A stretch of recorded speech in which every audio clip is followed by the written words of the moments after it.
بسم اللہ الرحمن الرحیم۔ سامعین و ناظرین محترم، یہ جو مشہور ہے کہ سورج اور چاند گرہن کے وقت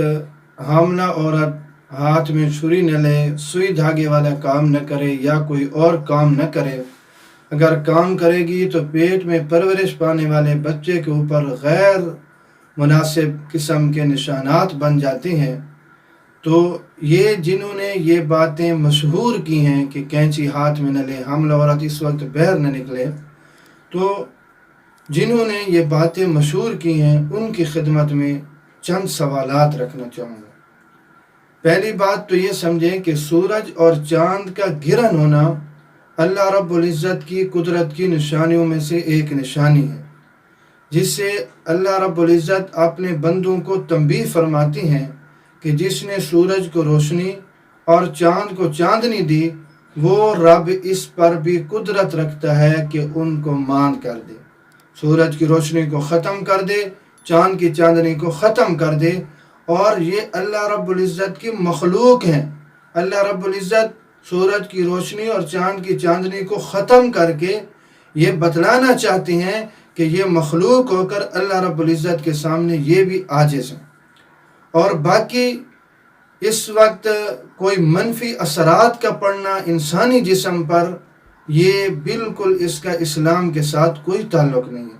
شریعت میں اس کی کوئی حقیقت نہیں ہے، ایسا عقیدہ رکھنا بھی ناجائز ہے۔ چنانچہ اغلاط العوام میں ایک جگہ حضرت حکیم الامت مولانا اشرف علی تھانوی رحمۃ اللہ علیہ فرماتے ہیں کہ مشہور یہ ہے کہ چاند اور سورج گرنے کے وقت کھانا پینا منع ہے۔ وہ فرماتے ہیں کہ اس کی کوئی بھی اصل نہیں ہے، البتہ وہ وقت توجہ اللہ کا ہے، اس وجہ سے اگر کھانے پینے کا شغل ترک کر دیا، چھوڑ دیا تو یہ اور بات ہے۔ رہا یہ کہ دنیا کے تمام کاروبار بلکہ گناہ تک کرتے رہیں اور صرف کھانا پینا چھوڑ دیں، یہ شریعت کو بدل ڈالنا ہے۔ تو جیسے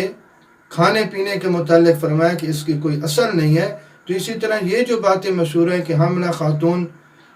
سوئی دھاگا نہ لے، کینچی نہ لے، یا اسی طرح چھری ہاتھ میں نہ لے، کچن کا کام نہ کرے، تو یہ بھی باتیں غلط مشہور ہیں، یہ شریعت کو بدل ڈالنا ہے۔ اب جو کہتے ہیں کہ انسانی جسم پر اس کے منفی اثرات پڑتے ہیں، تو ان کی خدمت میں چند سوالات رکھنا چاہوں گا کہ وہ ان سوالات کے جوابات دے دیں۔ پہلا سوال یہ ہے کہ طب و حکمت یا دنیا کے کسی بھی طریقہ علاج میں چاند گرہن کے دوران حاملہ خاتون کو عوامی خود ساختہ احتیاطی تدابیر اختیار کرنے کا مشورہ ملتا ہے کسی بھی طریقہ علاج میں، یا یہ جاہل عاملین کے ڈھکوسلے؟ اور دوسرا سوال یہ ہے کہ چاند گرہن سے کسی خاتون کے حمل کو اگر نقصان پہنچ سکتا ہے تو ہر حاملہ خاتون کو اس کا نقصان کیوں نہیں ہوتا؟ اور تیسرا سوال یہ ہے کہ جن خواتین کو گرہن کا علم نہیں ہوتا کہ سورج یا چاند کو گرہن لگنا شروع ہو چکا ہے، اور وہ کوئی ایسا عمل کرتی ہیں جس سے اس دوران لوگ انہیں منع کرتے ہیں، تو ان سب کو نقصان کیوں نہیں ہوتا؟ یہ حاملہ خاتون کو ہی کیوں نقصان ہوتا ہے؟ اور چوتھا سوال یہ ہے کہ یہ مسئلہ صرف پاک و ہند کی خواتین، حاملہ خواتین کے ساتھ ہے، یا پوری دنیا میں جتنے بھی حاملہ خواتین ہیں ان سب کو اس کا نقصان ہوتا ہے؟ وہ ساری کی ساری اس سے متاثر ہوتی ہیں، دنیا بھر کی حاملہ خاتون متاثر ہوتی ہے، یا اس سے صرف پاک و ہند کی خواتین، حاملہ خواتین یہ متاثر ہوتی؟ تو یہ چند سوالات ہیں ان لوگوں کی خدمت میں کہ وہ اس کا ذرا جواب تو عنایت فرما دیں، کہ جنہوں نے یہ مشہور کیا ہوا ہے کہ حاملہ خاتون اگر اس وقت کوئی ایسا کام کرے گی کہ کچن میں جائے گی، سوئی دھاگے والا کام کرے گی، کینچی ہاتھ میں لے گی، چھری ہاتھ میں لے گی، لوہے کی کوئی بھی چیز ہاتھ میں لے گی،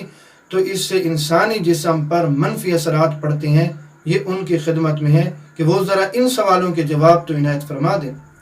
اللہ رب العزت مجھے اور آپ سب کو صراط مستقیم پر چلنے کی توفیق نصیب فرمائے۔